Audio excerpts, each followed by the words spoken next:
Cette société, grâce à une technologie de capteur qui permet de localiser exactement les endroits où il y a besoin effectivement de pesticides, herbicides, fongicides, etc., va utiliser les technologies existantes, elle va y ajouter leur propre technologie et va permettre de diffuser ces chimies en fait, uniquement là où c'est vraiment nécessaire. Des infos qui n'en finiront pas de vous épater, c'est la revue de la presse technologique. Meta, on en a entendu parler et pas mal dans la revue de la presse technologique présentée par David Schiffers. Eh bien, ce n'est pas terminé. Nous allons encore en apprendre de belles sur Meta, voilà, et puis sur d'autres sujets, bien sûr.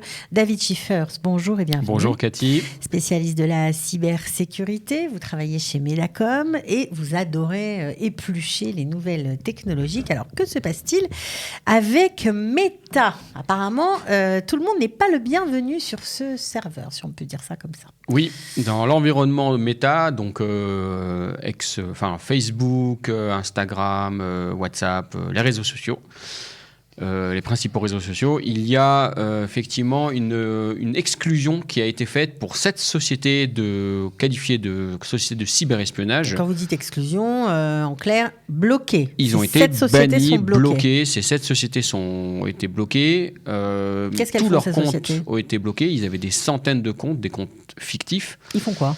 Ils font du cyberespionnage, oui, de la recherche sur des personnes. Pour les qualifier, savoir ce qu'ils font dans leur vie, etc. Alors pourquoi Meta les a bloqués ? Parce que ça enfreint les règles d'usage de ces réseaux sociaux qui interdit donc d'utiliser notamment des faux comptes avec des faux noms d'utilisateurs, des fausses sociétés, etc. dans le but de recueillir des informations sur des personnes. Et en fait, apparemment, ces sociétés spécialisées dans la collecte d'informations sur des personnes, donc du cyberespionnage, aurait travaillé pour le compte d'une centaine de pays, notamment en faisant de la recherche sur des activistes, des journalistes, des opposants, etc. Ce qui est pas très joli, pas très recommandable. C'est de l'espionnage, tout simplement. Alors, oui. Juste pour info, quand vous me parlez de cette récolte d'informations sur différentes personnalités, j'imagine qu'il y a des sociétés israéliennes dans le lot. Oui, alors il y en a 4 sur les 7. Ça fait quand même beaucoup. Alors on sait qu'Israël est à la pointe de la cybertechnologie mondiale. Notamment dans ce qu'on appelle la cyberattaque, donc la partie offensive de la cyber, donc la collecte d'informations, l'intrusion, tout ce qui concerne effectivement le côté offensif de la sécurité.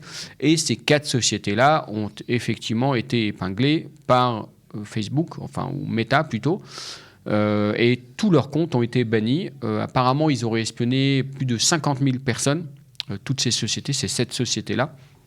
On a parlé notamment la semaine dernière de la société suisse Mytho. Elle n'est pas dans le lot, vu qu'elle n'utilise pas les réseaux sociaux, elle utilise ses propres moyens. On connaît le nom de ces sociétés ? Oui, on connaît les noms de ces sociétés. Je peux vous les donner, j'ai la liste, mais c'est pas hyper important. Ça dira rien au grand public. Ça dira rien au grand public. Effectivement, c'est des sociétés qui font principalement du cyberespionnage, c'est leur rôle.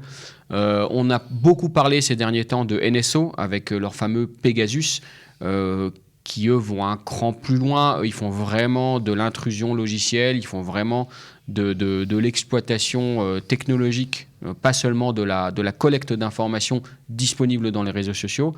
D'ailleurs, selon Bloomberg, NSO serait sur le point d'être revendu à peut-être une société américaine, ce qui passerait le focus de tout cet univers-là du cyberespionnage depuis Israël vers les États-Unis.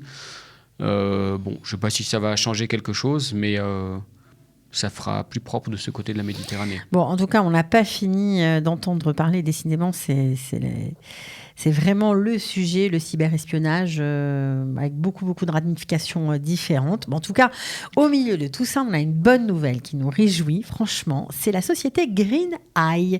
En fait, ils font du pesticide de précision. Alors, tu vas bien sûr nous expliquer de quoi il s'agit. On imagine que la pollution à outrance, grâce à eux, va diminuer et de façon façon drastique. Oui, alors c'est une start-up israélienne qui vient de faire une jolie levée de fonds avec des fonds d'investissement qui ont pris des parts dans la société.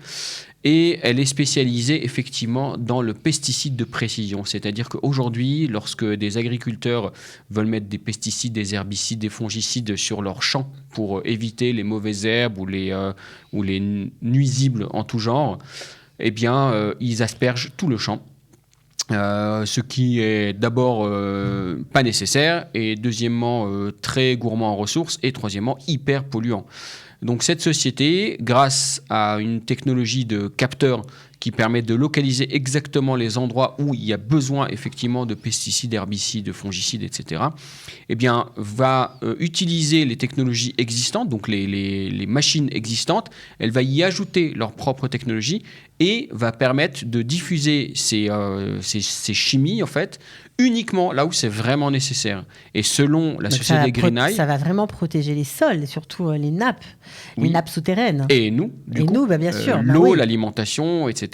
Apparemment, il pourrait réduire la quantité de chimie déposée sur le sol jusqu'à 90%, ce qui est énorme. Voilà, donc on leur souhaite beaucoup de succès parce que ça va faire du bien à tout le monde. On espère que ça va continuer de cartonner, surtout. Oui. À mon avis, ils vont se faire acheter par tout le monde. Alors, on reparle d'un sujet, alors là, plutôt moins réjouissant. C'est le logiciel dont on avait parlé la semaine dernière, Log4j, si j'ai bien retenu. C'est ça. Et apparemment, il y a maintenant, on avait parlé de la faille de ce logiciel. Cette faille s'appelle Log4j Shell. Alors, où en est-on ? Est-ce que finalement les choses se sont calmées ou est-ce que la semaine a été très agitée ? Alors non, les choses se sont absolument pas calmées. En fait, la semaine a été drivée uniquement par ce sujet. Tous les informaticiens du monde étaient sur le pont avec ce sujet. C'est un sujet qui a affecté énormément de ressources parce que on rappelle en gros qu'on peut prendre la main sur un ordinateur quelconque à distance. Voilà. Donc il y a rentrer, à travers récupérer les données, les codes secrets, tout ce qu'on veut, quoi. Alors oui, plus ou moins. Oui. C'est-à-dire qu'à travers Log4j non patché, donc non corrigé, il y avait la possibilité d'exploiter donc Log4Shell, donc l'exploiter cette faille pour récupérer la main sur un ordinateur auquel on n'avait pas accès. Et une fois qu'on a récupéré la main sur un ordinateur, en gros, on peut tout faire. On peut installer ce qu'on veut, on peut récupérer ce qu'on veut, on peut se balader sur l'ordinateur, et depuis l'ordinateur, on peut se balader sur le réseau qui est derrière l'ordinateur, etc., etc. Donc, il y a un correctif qui a été diffusé par la fondation Apache, qui est développeur de cette bibliothèque, Log4j, jeudi, il y a une semaine, donc il y a 10 jours. Et il s'avère que ce correctif était également... il y avait une faille, quoi, également. Oui, il était également faillible. Et il avait une faille qui est déjà exploitée. Et ils viennent de publier, donc jeudi dernier, donc là il y a 3 jours, ils viennent à nouveau de publier un correctif qui couvre également cette nouvelle faille. Alors, d'un côté, c'est bien parce qu'on a les correctifs.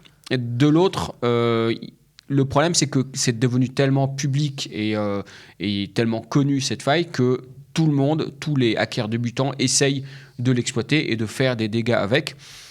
Sans pour autant mesurer les conséquences de ce qu'ils font. Pour l'instant, on ne peut pas vraiment savoir quelles ont été les conséquences justement de ce laps de temps là, sans protection. On saura dans longtemps, je pense, ou pas, parce que les sociétés ne sont pas friandes, ne se hâtent pas à dire combien elles ont été impactées par cette faille, notamment si ils ont attaqué par des rançongiciels ou ransomware, comme on appelle ça.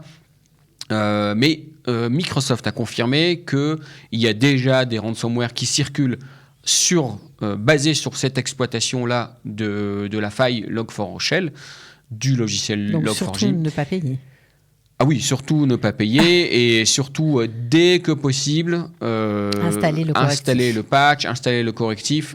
Tous les éditeurs de logiciels... pour se renseigner, pour récupérer ce correctif? Alors justement, tous les éditeurs de logiciels de sécurité ont écrit des billets à ce sujet, des articles pour dire comment détecter, comment se protéger, comment bloquer le réseau, comment corriger la faille. Donc on tape Log4j sur Google, tout simplement, et on a accès à tout, quoi. Voilà, alors selon votre configuration, selon l'éditeur du logiciel qui vous protège, selon le logiciel que vous avez installé sur vos serveurs qui sont exposés sur Internet. Alors, ça concerne très peu les ordinateurs personnels parce qu'ils ne sont pas exposés directement sur Internet. Mais si vous avez des serveurs, si vous êtes informaticien, oui, vous devez absolument corriger rapidement cette faille et mettre à jour Log4j, mettre à jour vos logiciels. Okay. C'est hyper important, on ne le dira jamais assez. Les mises à jour de sécurité, il faut les installer tout de suite. Bon, en tout cas, David Schiffers, merci beaucoup pour ces précisions. Bon, on aura eu quand même une très bonne nouvelle, c'est GreenEye. On suivra, j'espère que vous nous en donnerez des nouvelles prochainement. Avec plaisir. Merci d'avoir été avec nous et on se retrouve la semaine prochaine. Merci Cathy, bonne semaine. Ciao. Des infos qui n'en finiront pas de vous épater, c'est la revue de la presse technologique.